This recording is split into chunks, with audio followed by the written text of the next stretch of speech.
Acho que está gravando, né? Vamos lá então, gente. Acho que vocês estão vendo a tela. Beleza, então. Deixa eu colocar meu cronômetro. É isso aí, gente. Então, bem-vindos novamente a mais essa aula no YouTube. A gente vai dar continuidade aqui na aula de Química B, pessoal. Eu continuo sendo o professor Léo e essa continua sendo a disciplina sobre soluções. Beleza? O que a gente viu até aqui, gente? Lembra que eu falei para vocês que a gente ia alterar a aula? Essa vai ser a última aula que vai ter a ordem alterada. Na primeira aula, a gente acabou vendo como classificar as misturas em relação ao tamanho da partícula e também sobre dispersões coloidais. Na aula passada, a gente viu todo o começo e toda a parte introdutória de soluções e também como classificar elas em relação à quantidade dissoluta. Agora a gente vai ver os gráficos e o restante da aula 3. Na próxima aula a gente vai ver outras expressões de consideração, beleza? O que a gente viu na aula passada, pessoal? A gente viu como classificar as soluções de acordo com, principalmente como classificar as soluções de acordo com a quantidade de soluto que está dentro delas. Conforme a gente vai adicionando, a gente vai passando por algumas etapas. Inicialmente a gente tem uma solução diluída, depois concentrada, que são soluções insaturadas. Eu continuo desenhando bem mais ou menos. Desenho melhor no tab, eu acho que vocês viram. E soluções insaturadas, que são aquelas que é possível adicionar um pouco mais de soluto. Depois a gente atinge o ponto de saturação e essa solução é chamada agora de saturada. Por quê? Porque ela saturou, ela não aguenta mais que seja colocado soluto nela. Se a gente continuar continuando soluto e for espertão, a gente vai ter uma solução saturada com corpo de fundo, porque esse corpo de fundo nada mais é do que a quantidade excedente de soluto que a gente está colocando e que não é dissolvida, porque já passou do ponto de saturação. E também a gente pode transformar essa solução saturada com corpo de fundo em uma solução supersaturada, que é uma solução normal, que tem um comportamento de solução normal, veja, todo o sal está realmente dissolvido, não tem corpo de fundo, só que é uma solução que passou do ponto de saturação. A gente faz isso como? Aquecendo a solução saturada com corpo de fundo para dissolver todo o sal, depois esfriando lentamente. A gente tem, então, a solução supersaturada. Só que isso vem ao preço de que essa solução é muito instável. Qualquer perturbação mecânica, a gente volta para uma solução... a gente volta para uma solução saturada com corpo de fundo, beleza? A gente viu também que esse tal ponto de saturação está intimamente ligado com o coeficiente de solubilidade, beleza? Por quê? O coeficiente de solubilidade nada mais é do que o ponto de saturação em relação a uma quantidade de solvente específico. O que ele indica? Ele indica para a gente a quantidade máxima de soluto que pode ser dissolvido em uma determinada quantidade de solvente. Por isso, normalizado. Ele é normalizado em relação à quantidade de solvente. Geralmente 100 gramas de água. Geralmente a gente se lê, então, como tantas gramas de soluto por 100 gramas de água. A gente viu também uma coisa mais importante desse coeficiente de solubilidade, que ele varia com a temperatura e com a pressão, mas principalmente com a temperatura. A gente viu uns exercícios da aula passada, alguns exercícios que a gente brinca com a variação de temperatura e coeficiente. Coeficiente em 20 graus é tal, coeficiente lá é tal, quanto precipita e blá blá blá. Mas uma coisa importante também que a gente tem que pensar, gente, é que assim, cara, a gente tem muitas e muitas substâncias. A gente, além de ter muitas e muitas substâncias, se a gente fosse colocar numa tabela o coeficiente de solubilidade e a temperatura para cada uma delas, imagina o tamanho disso. Só que vocês esqueceram, eu acho que é sempre importante lembrar que química é preguiçoso, como várias outras áreas são, mas químico tem uma tendência a ser muito mais preguiçoso e botar as coisas em gráfico. A gente não gosta da tabela, a gente prefere ver no gráfico. E por isso a gente pensou nos gráficos de coeficiente de solubilidade. O que eles são? Coloquei aqui o gráfico padrão. Os gráficos de coeficiente de solubilidade, pessoal, eles são nada mais são do que a relação entre o coeficiente de solubilidade e a temperatura que a gente está analisando. Beleza, por que é isso? Vamos pensar num exemplo. Primeira coisa, o gráfico de coeficiente de solubilidade, a gente tem que entender os eixos e ler ele de uma forma específica. O eixo Y é o coeficiente de solubilidade, obviamente, está escrito aqui, e o eixo X vai ser a temperatura. Como é que a gente lê ele? Vamos pegar, por exemplo, esse ponto aqui que eu coloquei. Eu quero saber, a 50 graus, qual que vai ser o coeficiente de solubilidade. Então, o que eu venho aqui? Eu olho a temperatura de 50 graus e vou analisar qual é o ponto onde eu encontro a curva de solubilidade. Essa curva em preto aqui. Ela não está tão evidente no slide, eu imagino, mas tem essa é a curva que está dividindo essas duas áreas. Vou pintá-la de vermelho aqui. Na verdade, eu vou pintar ela de outra cor, vou pintar ela de preto mesmo. Aqui. Essa curva que eu pintei de preto, beleza? A gente olha assim, a 50 graus, a gente atinge o ponto da curva e a gente vai encontrar, então, o coeficiente de 37,5. O que a gente olha? A 50 graus, o coeficiente de solubilidade vai ser aquele que é o ponto Y que a gente encontrar na curva. Tá confuso? Vamos sempre lembrar. A gente olha o gráfico olhando o eixo X e o eixo Y. Se a gente tem o eixo X, a gente acha onde tem a curva e encontra o eixo Y. A 50 graus, o coeficiente de solubilidade vai ser 37,5, vai ser esse pontinho aqui. Só que eu posso olhar também pensando no coeficiente de solubilidade. Se eu pegar o coeficiente de solubilidade de 40, eu quero saber qual vai ser a temperatura que ele vai atingir esse valor. Ou seja, gente, eu quero dissolver um negócio, mas eu quero que o coeficiente de solubilidade do sal seja 40. Qual que vai ser a temperatura que eu preciso para isso? 40. Eu venho aqui, traço uma reta e não essa coisa que eu estou traçando aqui, e vou encontrar a curva. Eu vou encontrar a curva mais ou menos em 90 graus. Quer dizer o quê?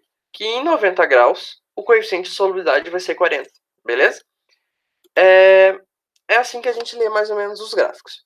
Por que isso é importante? Eu vou apagar aqui só para ficar mais evidente o gráfico de novo. Porque o gráfico, pessoal, ele indica pra gente todas as soluções possíveis. Por isso que ele é maneiro. Ele não indica pra gente só o coeficiente, mas ele indica pra gente onde vai ter solução, onde vai ter todas aquelas soluções que a gente viu nessa setinha aqui.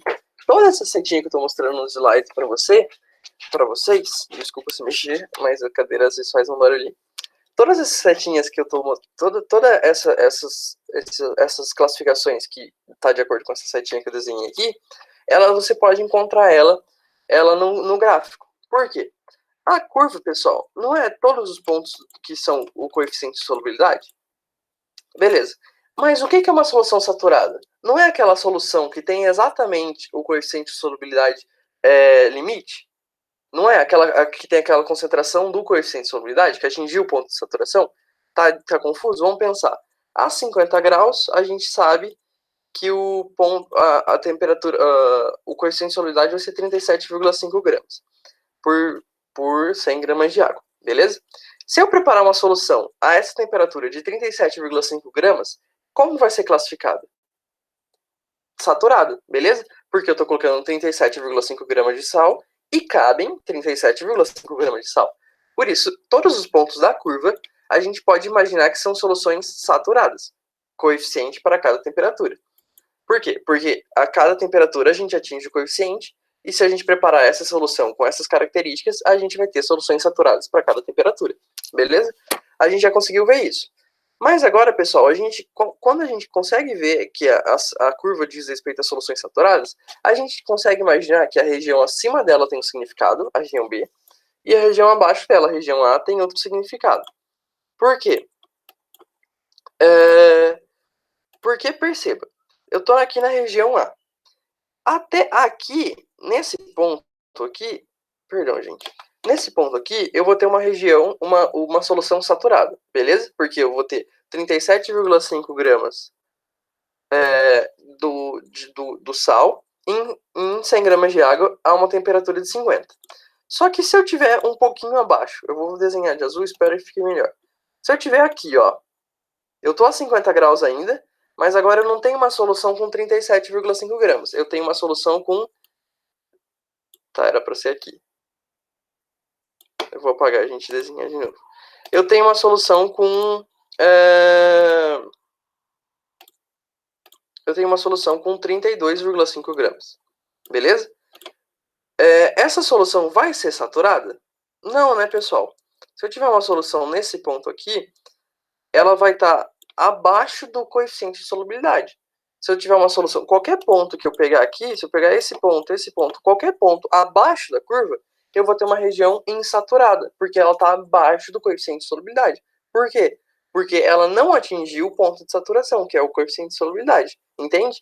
Se eu tiver numa solução de 32,5 gramas, que é essa que está em azul aqui, que eu desenhei, eu ainda consigo colocar soluto de forma que a solução ainda consegue suportar soluto sem precipitar. Por isso, toda essa região abaixo, a região A gente chama de região insaturada. Beleza? Uma terceira região, pessoal, é a região B. Por quê? Se a gente pensar que as soluções saturadas é a curva, como eu estou dizendo a terceira vez repetindo, todas as soluções saturadas são os pontos da curva, qualquer ponto acima dessa curva, eu vou desenhar de outra cor agora, eu vou desenhar de verde. Qualquer ponto acima dessa curva, se eu continuar na mesma temperatura, só que agora eu pego esse ponto aqui, ó, que está bem em cima da letra. Beleza? Se eu pegar esse ponto de 45, se eu colocar 45 gramas de um soluto em 100 gramas de água nessa temperatura, não vai precipitar, não vai dissolver tudo. Por quê? Porque eu passei do coeficiente de solubilidade, beleza? Então, né, nessa região, ou eu vou ter uma região saturada com corpo de fundo, por quê?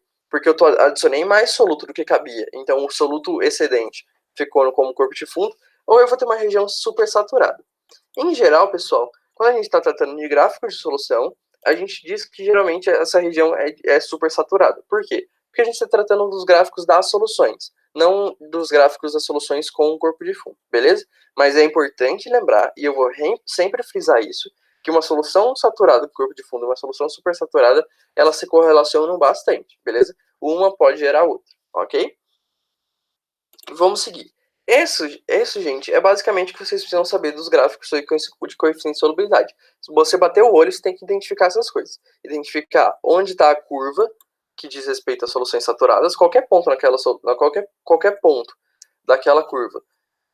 Se você preparar uma solução com essa quantidade específica de soluto, vai ser saturada. Qualquer ponto acima dessa curva vai ser, em relação a ela, vai ser saturada. Com corpo de fundo ou supersaturada, e qualquer ponto abaixo dela, da curva, você vai ter uma região insaturada. Belezinha? Uma outra coisa que a gente pode observar, que a gente pode fazer com os gráficos de solubilidade, de coeficiente de solubilidade, é comparar os solutos. Por quê? Gente, pensa só o tanto de substância que tem no mundo. Se fosse só um tipo de comportamento, a gente faria um gráfico só e uma tabela só, e a gente não precisaria estar explicando isso aqui. Mas como são muitas, a gente precisa entender que os gráficos ajudam a gente a comparar elas. Por quê? Aqui eu coloquei 3 solutos diferentes, beleza? Eu coloquei 2 sais, o nitrato de potássio e o cloreto de sódio, e eu coloquei a moto aí, vocês estão ouvindo, tudo coisa de cor nessas coisas. E aqui a gente tem o hidróxido de sódio, beleza? Você pode perceber que são 3 solutos, 2 sais e um hidróxido, mas que têm comportamentos completamente diferentes em relação ao aumento da temperatura. Por que isso acontece? Vamos primeiro observar o que está acontecendo. Quando a gente compara solutos, a gente tem os pontos de intersecção, beleza? Eu só estou mencionando eles porque às vezes caem nos exercícios. Esses pontos de intersecção são o que eles são mesmo, são o que eles parecem ser. São pontos onde os coeficientes de solubilidade das substâncias são iguais. Nesse ponto Y, por exemplo, o Y com Y3 aqui, esse aqui, ó. Esse aqui que eu estou mostrando. O coeficiente de solubilidade do hidróxido de sódio é o mesmo que o coeficiente de solubilidade do nitrato de potássio, beleza? É uma coisa interessante que vocês precisam saber, vai que cai em exercício. Mas o principal que a gente tem que saber é o comportamento que cada substância vai ter conforme o aumento da temperatura. Por quê? No nitrato de potássio, a gente aumentou a temperatura, o que aconteceu? A solubilidade aumentou. Veja, ela saiu de um ponto baixo, aqui, e foi para um ponto bem alto, aqui, com um aumento de temperatura, de X a Z.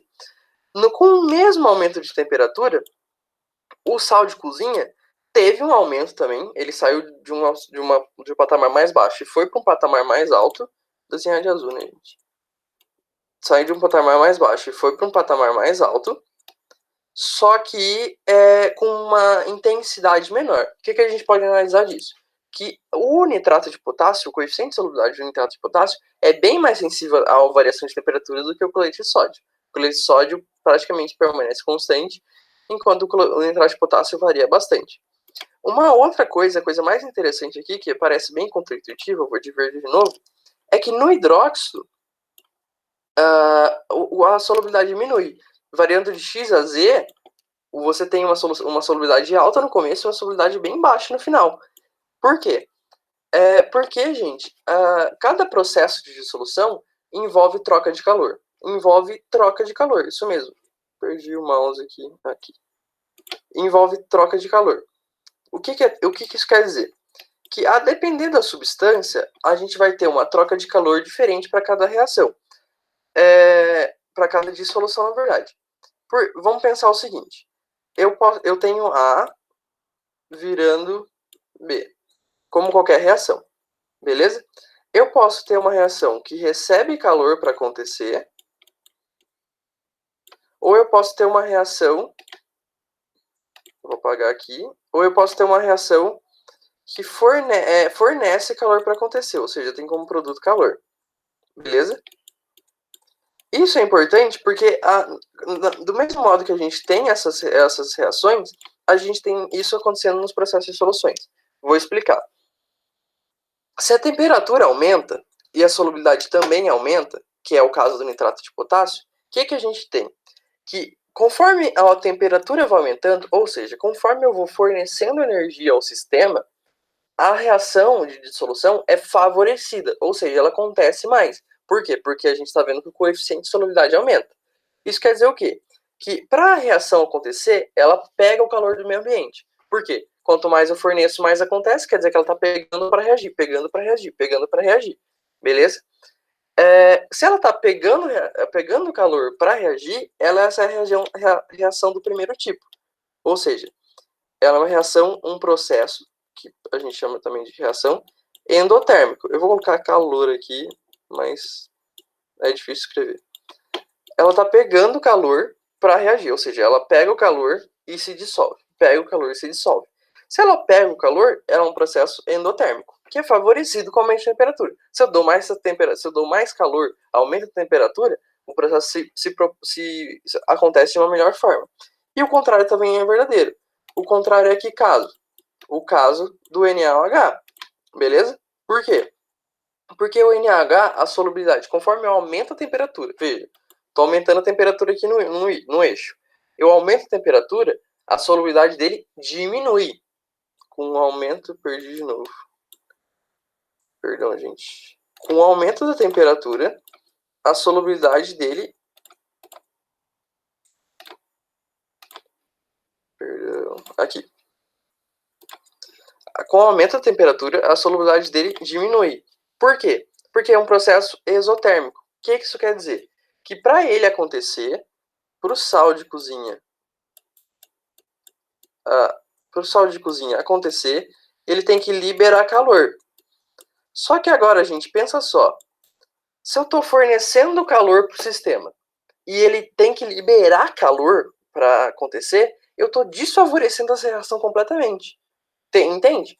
Por quê? Se eu forneço calor, ele tem que liberar calor, ele vai liberar calor para onde?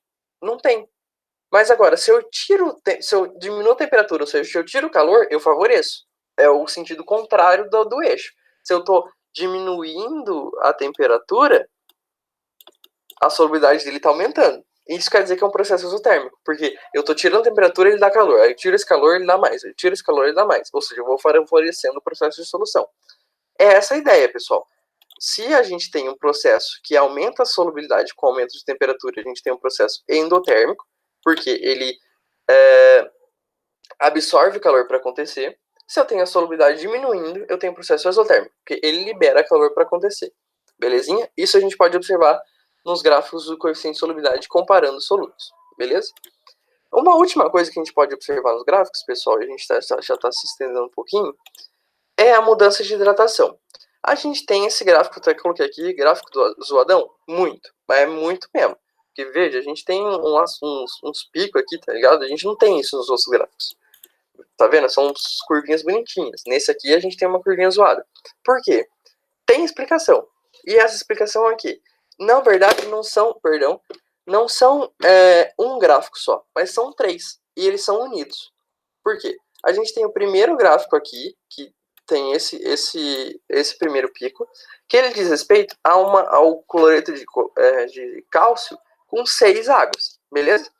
Só que, no ponto A aqui, esse segundo gráfico diz respeito não ao cloreto de cálcio com 6 águas, mas com 4 águas, beleza? Até o ponto B aqui. E a última parte do gráfico diz respeito não ao cloreto com 4 ou com 6 águas, mas ao cloreto com 2 águas, beleza? Por isso são 3 gráficos, porque cada parte do gráfico a gente vai ter ele representando uma substância diferente, porque o cloreto de cálcio hexaidratado é diferente do cloreto de cálcio tetrahidratado, que é diferente do cloreto de cálcio biidratado, beleza? Com as águas. E esses pontos de inflexão, vou apagar aqui as marcações que eu fiz, esses pontos de inflexão são exatamente o que eu estou dizendo, é a eliminação da água. Eu elimino a água, eu transformo essa substância que eu tenho no começo em outra substância, porque a água influencia bastante no comportamento delas, e eu vou alterando o estilo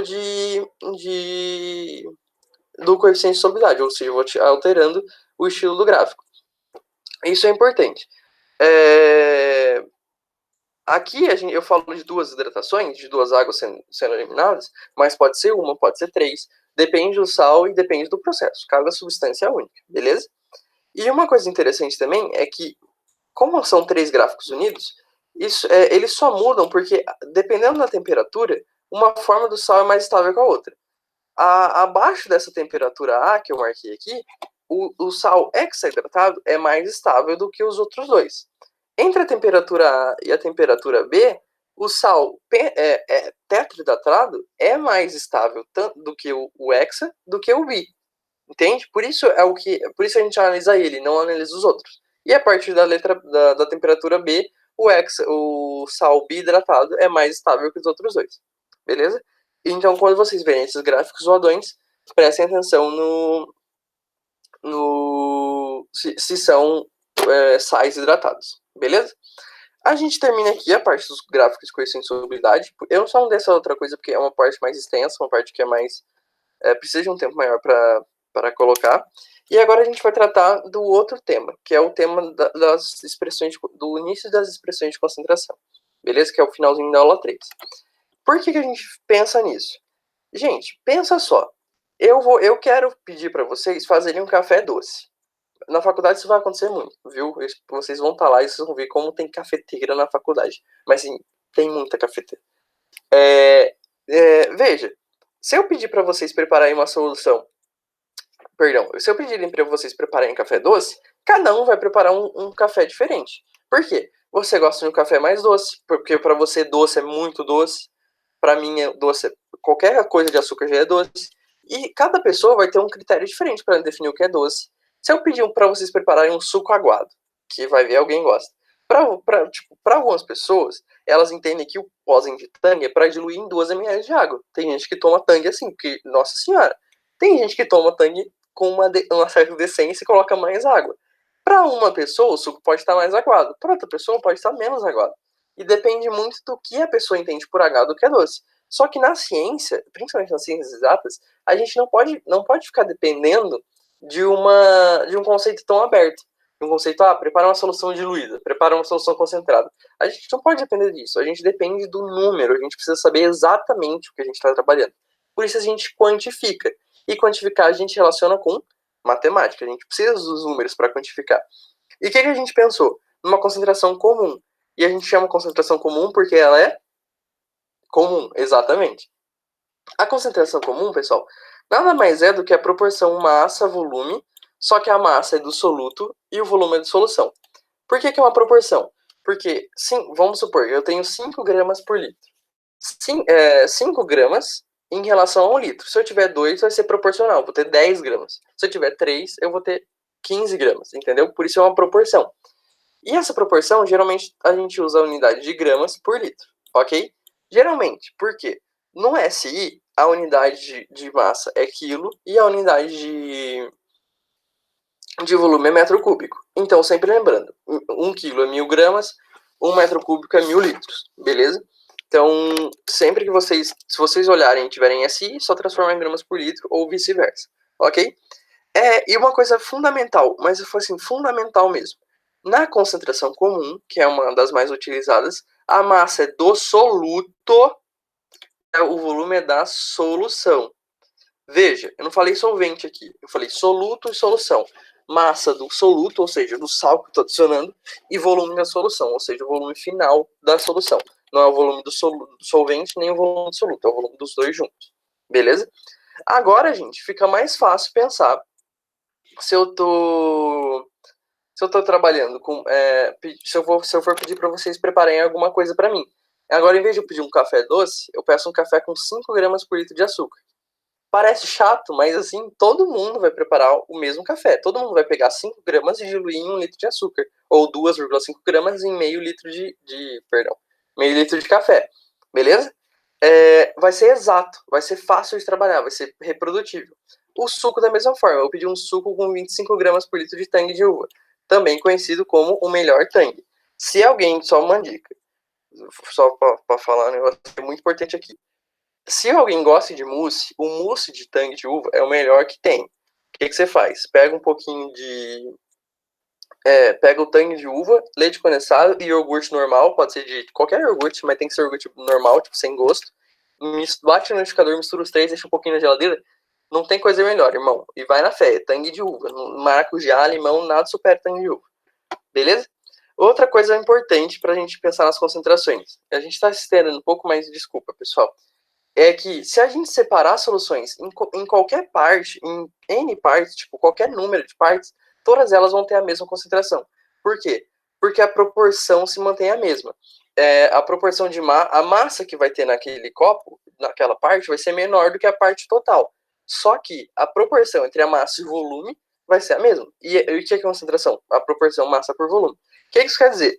Se eu pegar uma garrafa de café com uma determinada concentração de açúcar e colocar em vários copos, todos os copos vão estar com a mesma concentração de açúcar. Embora o copo tenha menos volume e menos massa, a proporção entre as duas é a mesma que a proporção na garrafa.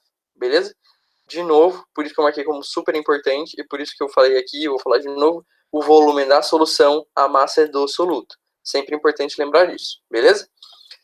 Sabendo da concentração, a gente pode pensar em como diluir, ou seja, como alterar a concentração sem colocar soluto. Diluir, gente, isso é muito importante. Muito, muito, muito, muito, muito importante. Diluir, gente, é adicionar solvente. Diluir, gente, é adicionar solvente. Diluir, gente, brincadeira. É adicionar solvente. Não é um negócio, sabe? Não é uma repetição. É só uma coisa que é muito importante. Por que isso? Porque se diluir adicionar solvente, a gente pode dizer que a massa permanece a mesma. A massa é a mesma, gente. E isso é muito importante para a gente pensar nas continhas. Se a massa é a mesma, o que eu posso afirmar? Que a massa inicial é igual à massa final. Massa. Trocadilho. Entendeu? Tipo, a massa inicial vai ser a mesma que a massa final. Isso é óbvio, porque ela permanece a mesma. Só que como a gente sabe que concentração é massa sobre volume, então a massa é concentração vezes volume. Beleza? Dessa forma, a gente pode escrever massa inicial como concentração inicial e vezes volume inicial, massa final como concentração final e volume final. Beleza? Assim, ó. Tá vendo? Cada termo vira esses dois. E isso, gente, a gente chama... É a equação base para vocês pensarem em solução. CV, o famoso CV. Por quê? Porque, como a massa permanece a mesma, a concentração inicial vezes o volume inicial é a massa. Ela tem que ser igual à concentração final vezes o volume final. Em geral, a gente usa essa segunda equação. Por quê? Porque a gente vai ter, o exercício sempre vai dar as concentrações e os volumes. Ele não vai dar a massa que ele está analisando, porque isso geralmente não importa muito. Se ele dá, você calcula a concentração e tal. Mas, em geral, ele dá a concentração. E o que é importante saber dessa equação? O volume final, gente, não é o volume adicionado. Por quê? O volume final que eu coloquei aqui, eu vou até apagar para ficar, porque tá meio poluidão assim. O volume final que eu coloquei aqui, nada mais é, gente, do que o volume que eu tinha no início. Veja, é o volume que eu tinha no início, mais o volume que eu adicionei. Não é o volume que eu adicionei ou só o volume que eu tinha no início. É a soma dos dois. Isso é bem importante. A gente erra muito exercício nisso, tanto, tipo, não só exercício, mas a gente está trabalhando no laboratório. Se você precisar fazer uma diluição e você moscar nessa parte, você vai errar. Por quê? Porque isso é muito importante e acaba confundindo. O volume inicial mais o volume adicionado é o volume final. E o volume final é esses dois, obviamente. Por quê? Porque eu tô adicionando solvente. Então, eu tinha solvente antes, eu vou ter mais depois. Belezinha? Outra coisa importante. Tentem não decorar a fórmula, viu, gente? Tipo, eu sei que na química, na física, na matemática, tem muita fórmula pra gente decorar. Mas se vocês entenderem a ideia por trás da fórmula, você vai eliminando coisas que você precisa decorar. Por exemplo, nessa aqui, o que você precisa lembrar? Que a massa da solução permanece a mesma. Beleza? Tipo, sabendo disso, você vai conseguir pensar nessa equação. Só sabendo o que é concentração, entendeu? Não precisa lembrar CV, CV, diluição. Só lembra, massa permanece a mesma. Beleza? E nos exercícios, geralmente, isso aqui vai dar uma equação de primeiro grau, que tem uma incógnita, e o exercício vai fornecer as outras informações. Ou seja, eu posso perguntar a concentração inicial se eu te fornecer o volume inicial, concentração final, o volume final. Eu posso perguntar o concentração final se eu te fornecer o volume final, inicial e inicial. Sacou? Se eu te fornecer 3, você tem que me devolver o outro. Beleza? Uma última coisa, pessoal, que a gente tem que saber das soluções, principalmente no começo agora, é pensar na densidade delas. A densidade de soluções, gente, é o mesmo conceito de densidade que a gente vê por aí, que a professora Carol explicou para vocês na primeira aula. É o mesmo conceito, que é massa sobre volume. Só que agora, gente, a gente está falando de soluções. Então, é a massa da solução sobre o volume da solução. Beleza? Isso é muito importante. Porque é diferente da concentração só por causa da massa da solução. Olha aqui, gente. O que eu falei para vocês que era concentração comum? Massa do soluto sobre o volume da solução. Beleza? O que é a densidade? É a massa da solução sobre o volume da solução. Então, sempre isso pode confundir vocês, principalmente se tiver as duas coisas no mesmo exercício, mas é sempre importante lembrar. Concentração diz respeito ao soluto. Lembra, eu não estou perguntando quanto de café tem, mas o quanto de açúcar tem no café. E a densidade, eu estou falando da densidade do todo, ou seja, eu preciso saber a massa de café, de café líquido, né, sobre o volume de solução que eu tenho, volume de café. Beleza? Isso é muito importante. Por quê? Porque também a densidade vai depender da quantidade de soluto. Por que coloquei isso? Porque a gente pode ter, e isso acontece em alguns exercícios, a gente pode ter uma mesma solução, um mesmo volume de solução, ou seja, eu posso ter um litro de uma solução aqui e 1 litro de uma solução aqui com o mesmo volume, só que com densidades diferentes. Porque numa eu coloquei mais sal, numa eu coloquei menos sal. Entendeu? Porque a quantidade de soluto impacta na massa da solução, que vai variar a densidade dela. Beleza? E uma última coisa que a gente pode pensar na densidade de soluções é que ela pode ser calculada com uma média ponderada da quantidade de soluto e de solvente. O que isso quer dizer? Que, dependendo dos casos, em geral, nos exercícios só de soluções não tem, mas se vocês olharem, tem um exercício lá no começo da apostila da Química A que fala de densidade de solução. Esse exercício você resolve pensando na média ponderada. Você pensa na densidade do que você adicionou, do que você tem, e você vai calculando. Em geral, isso é quando você está misturando líquidos com líquidos, mas você vai formar uma solução mais líquida. Mas em geral, você pode utilizar a média ponderada também como uma forma de resolver questões. Beleza? Densidade de solução é uma coisa mais simples, não tem muito o que falar, é densidade normal, mas o que é importante saber é isso, que é a massa da solução sobre o volume da solução. Por quê? Porque, em geral, a densidade da solução é dita mais para você embutir informações, ou seja, eu falo a densidade da solução, você já, com outras informações, você já consegue calcular a concentração, consegue calcular quanto de soluto tem, quanto de solvente tem, etc. Entendeu? São informações que ajudam você a caracterizar soluções. Beleza? Então, gente, por hoje é isso. A gente passou 3, 4 minutos do horário. Peço desculpas por isso. Mas era um pouquinho mais longa. O que é importante, esse é o último recado que eu quero deixar para vocês. O que é importante de todo o assunto de solução? Fazer exercícios. Veja, gente, concentração é um assunto fácil de pensar. Concentração é só massa absoluta sobre o volume. Beleza. Densidade é a mesma coisa. Diluição, CV. Beleza. Não é um conceito difícil. Mas não parece difícil. Mas se você for calcular, se você for fazer exercício, você vai começar a se bater um pouco. Vai ver, putz, isso aqui eu não sei, preciso melhorar mais. Vou entender melhor isso. Sacou? Fazer o exercício vai te ajudar a entender melhor esses conceitos, porque eles parecem simples, mas você precisa trabalhar na mão para eles ficarem mais claros na sua mente, beleza? Então é isso, pessoal. Façam um mousse de uva. Lembrando, tangue de uva, leite condensado e iogurte normal. Muito bom, de verdade. E acho que é isso. A gente se vê amanhã na aula de exercícios e acho que não tem mais nada para explicar. Acho que não tem mais nenhum recado. Beleza, pessoal? Qualquer dúvida podem colocar no Tira Dúvidas, ou também, se vocês tiverem qualquer comentário, podem colocar no comentário do YouTube. Beleza? Muito obrigado, pessoal. Até a próxima aula. Falou!